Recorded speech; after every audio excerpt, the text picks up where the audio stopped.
This is WFYI News Now. It's January 18th, and I'm Darian Benson. On today's show, the superintendent of Brownsburg Community Schools suddenly retires. A bill working its way through the legislative session aims to increase accessible and affordable childcare options for families. Another bill hopes to combat digitally altered or faked media of election candidates. Financial aid options are expanding for college students. And cigarette use has dramatically decreased in the last half a century, but some say the FDA has not moved quickly enough on e-cigarettes. It's already an epidemic, and there's already a new generation of addicts. Those stories coming up, but first, the Indianapolis art scene is stepping up its game ahead of the NBA All-Star 2024 game next month. Jill Sheridan reports on a number of activities planned for the event. People attending the game, residents, and other visitors will be able to enjoy light installations, large murals, sidewalk galleries, sculptures, local DJs, and temporary event spaces during NBA All-Star 2024. Indy Arts Council President and CEO Julie Goodman says 87 unique pieces will represent local talent. More than 50% of all of those contracts and commissions are supporting artists and creatives of color. 92% are engaging local, indie-based artists. The host committee received a $1.5 million grant from Lilly Endowment to create the downtown arts programming. Opening events at Bicentennial Unity Plaza outside Gainbridge Fieldhouse will mark the first ever NBA All-Star opening ceremony. I'm Jill Sheridan. The superintendent of Brownsburg Community Schools announced his sudden retirement effective Monday. Sydney Dauphiné reports.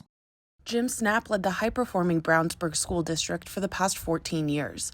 In a statement, the school board said they'd been working for the past several months to address issues relating to administrative concerns in Snap's role as superintendent.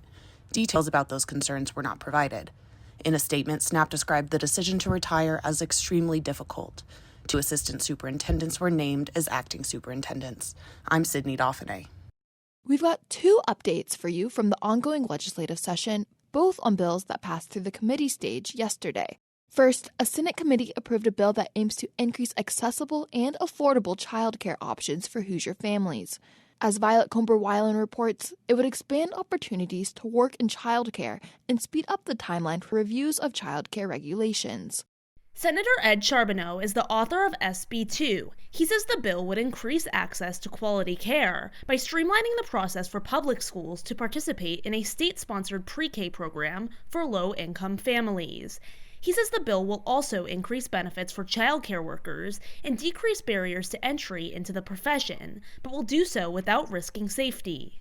We've done this in a way that I think increases access to childcare, but doing it in a way that maintains quality and maintains safety of all of the youngsters that are attending childcare. The bill would also create 3 childcare microcenters throughout the state in places where childcare needs are critical. For Indiana Public Broadcasting, I'm Violet Comber-Weiland. And a bill that unanimously cleared a House committee yesterday aims to address images, video, and audio of election candidates that are digitally altered or faked. Brandon Smith has more. The bill says any image, video, or audio of a candidate that's altered or faked without their consent and is hard to tell has been altered or faked could not be used in a campaign unless it includes a disclaimer that says it has been altered or artificially generated. Republican Representative Julie Olthoff is the measure's author.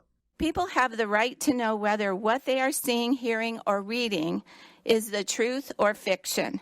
Under the bill, if the disclaimer isn't included, the candidate depicted in that campaign material can sue whoever paid for or sponsored the campaign material. For Indiana Public Broadcasting, I'm Brandon Smith at the State House. Financial aid opportunities will expand for Indiana college students because of changes made to the free application for federal student aid, or FAFSA. One major change coming is a formula that determines students' financial aid eligibility. It's calculated in part by looking at tax information from students and their parents, as well as family size. Michelle Ashcraft is with the Indiana Commission for Higher Education. She expects over 14,000 more Indiana students will be eligible for the federal Pell Grant. And certainly if they qualify for that at the federal level, we'll expect them to qualify for more at the state and institutional level as well. Ashcraft says other changes to the application make the process faster and more efficient for students. She encourages anyone concerned about college affordability to apply for FAFSA. The window is now open to file the new version of the application. Indiana's FAFSA priority deadline is April 15th.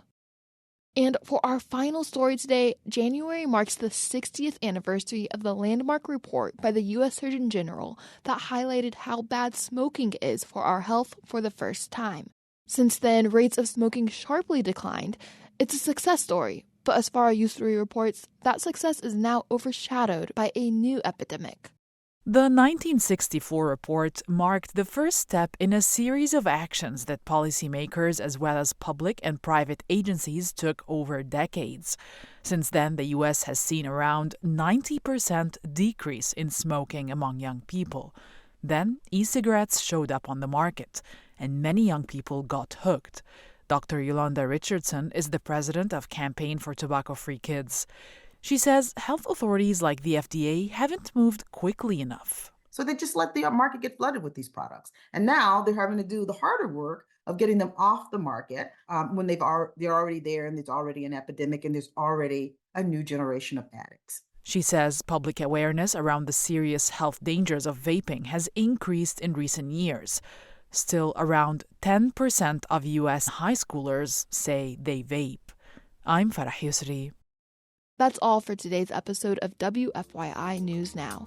Our podcast is produced by the following people who live in your community: Aubriana Heron, Drew Dodlin, Kendall Antron, who composed the music for this podcast, and me, Darian Benson. Our news director is Sarah Neal Estes. If you liked today's episode, remember to subscribe and share, and follow WFYI on Instagram, Facebook, and YouTube to check in on our newsroom throughout the day. Thanks for listening. We'll be back tomorrow.